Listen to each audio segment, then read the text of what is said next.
አሰላሙ አለይኩም ወራህመቱላሂ ወበረካቱሁ። ሰላም ጤና ይስጥልኝ። እንዴት ናችሁ? ደህና ናችሁ? እኔ ደህና ነኝ አልሐምዱሊላህ።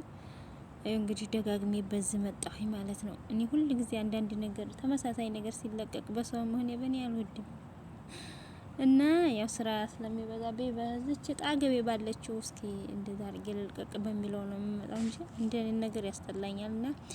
እና ዛሬ የመጣሁበት ምክንያቱ እየውና ካሊድ የሚባሉት ሩታ ዘንድ መጥተው ነበር ዛሬ።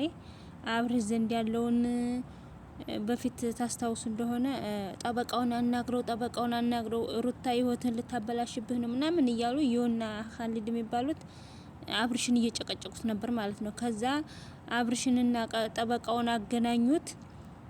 ከዛ ደግሞ አገናኙትና ጠበቃው ደግሞ ሩታ ሚስጥር ነው ብላ በቃ የሆዷን ሁሉ ለጠበቃው አናግረዋለች ማለት ነው። ለጠበቃው አናግራው ከዛ ደግሞ ያጠበቃው ደግሞ እነ ካሊድና እየው አገናኝተውት አብርሽ ጋር ለአብርሽ እንዳለ አወራው ማለት ነው። ለእንትና ለአብርሽ ሩታ እየነገረችው ሁሉ ከዛ ደግሞ ሩታ ለአብርሽ እየነገረው ነው መባሉን ስትሰማ ትተዋለች ማለት ነው። ያንን ጠበቃውን አላኩልሃል እና ዛሬ መጥተው ደግሞ ያው አብርሽ ጋር አብርሽ የሚያደርገውን ሁሉ ነገር ምናምን ጓደኛ መስለው የአብርሽን ሁሉን ነገር ሲያውም ሲያዳምጡም ሲያወሩም ሲጠይቁም በቃ የአብርሽ ውስጥ ያለውን ነገር ለቃቅመው በቃ አብርሽ በቃ እኔ መጥፎ ነገር እየሰራ ነው ብለው መጥተው ለሩታ ነገሯት ማለት ነው። እንግዲህ አብርሽ ዘንድ ያው ሩታን እያጣጣሉ አብርሽ ዘንድ ነበሩ። ሩታ የሆነ ነገር ልታረግብህ ነው በጠበቃው በኩልና ጠበቃውን አናግረው ብለው ጠበቃውን ነው የሚያገናኙት እነሱ ናቸው። አሁን ደግሞ ዞር ብለው መጣው አብርሽ እንዲህ እያረገ ለጠበቃው የነገርሽውን ሁሉ አብርሽ አድርጎታል። አብርሽ ደግሞ የሆነ ነገር እያረገብሽ ነው ላንቺ ሄርሜላ ጋር እንደዚህ እያረገ ነው። በቃ አብርሽ ላንቺ ባላይ ሆንምና አብርሽን ፍቹ ብለው ደግሞ ዛሬ ሩታ ዘንድ መጥተዋል ማለት ነው። እኔ እኮ ግራ የሚገባኝ ይሄ ጓደኛ የሚባለው ምንድነው? ጓደኛ የሚባለው አንድ ነገር በቃ አሁን እኮ ጓደኛ ነው ዘመድ ነው ምንድነው ብሎ የሆዱን ማውራት ወይ ደግሞ ጓደኛ ነው ብሎ አንዳንድ ነገር ማዋያት እኮ ችግር ሊሆን ነው። አሁን እንግዲህ አብርሽ እነዚህ ናቸው ተጣገቡ የነበሩት ማለት ነው።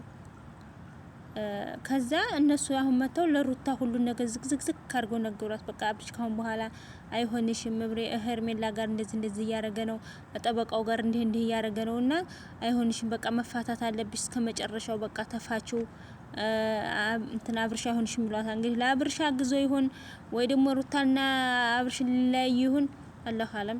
በስ እነሱ ግን አብርሽ ዘንድ ሄደው የፈለጉትን አዳምጠው የፈለጉትን አውርተው የፈለጉትን ሄርሜላ ጋር አሰርተው ምን ብለው ሲጠግቡ ወደ ሄርሜላ ዘንድ መጥተታሉ ማለት ነው።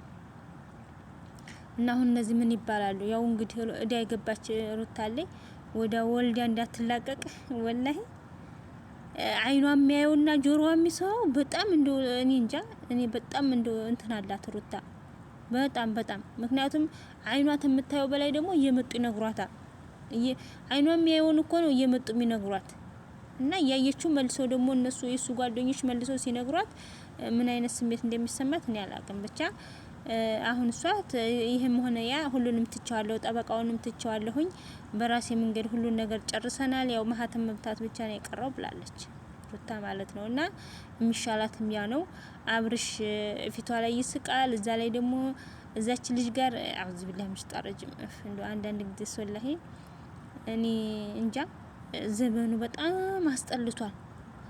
እኔ እንጃ እንዴ ቲክቶከሮች ዩቲዩብ እንደዚህ ከሆነ እንዶ ያስጠላል ወላሂ። ከሴት ጋር ከወንድ ጋር የሚሰራ ካልሆነ ተሆነ በጣም ያስጠላል።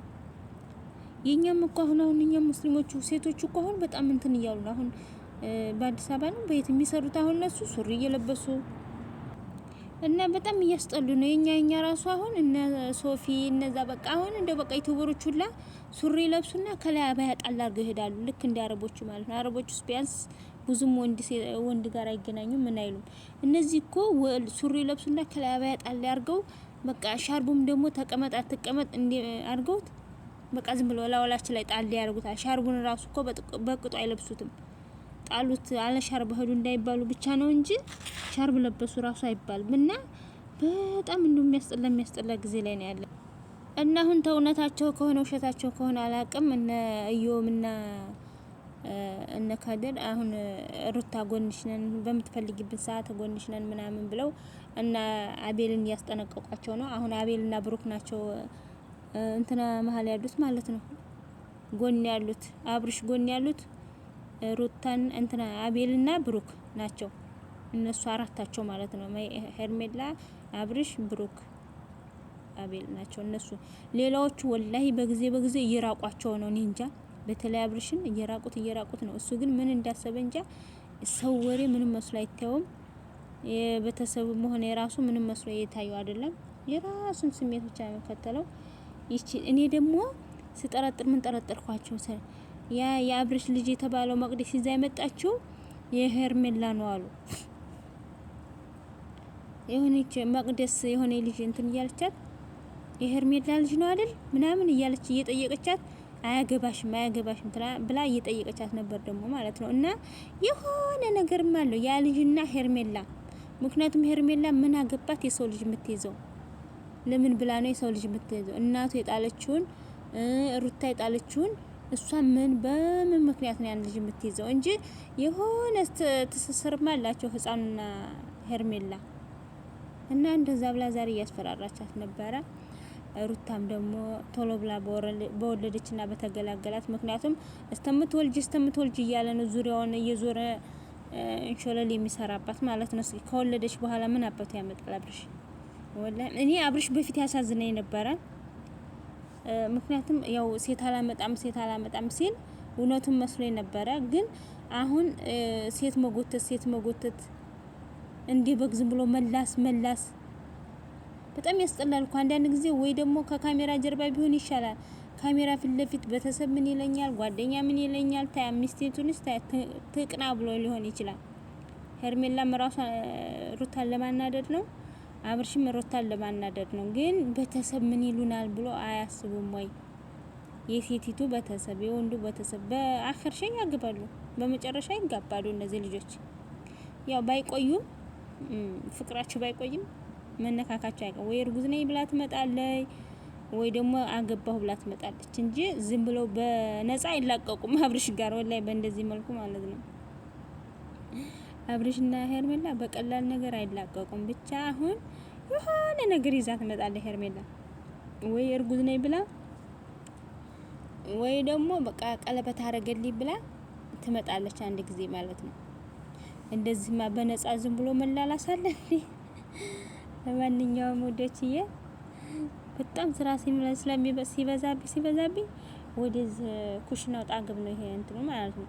ቤታችን ጣግብ ነው ይሄ ሀዲቃውና መስባው እዛችሁ ውጤት ብዬ እራትና እያቀረብ ራስ እስከሚበሉ ድረስ ውጤት ልና እንደዚህ 5 ደቂቃ ሆነ 10 ደቂቃ ያችን ቅርጽ አድርጌ እገባለሁ ማለት ነው። ምክንያቱም ወይ ቪዲዮ ወይ ላይፍ አንድ እንትን መስራት አለብኝ በቀን ማለት ነው። ካልሆነማ ለአንድየው እንትን ይለኛልና ለዛ እያልኩ ነው። በቅንነት ላይክ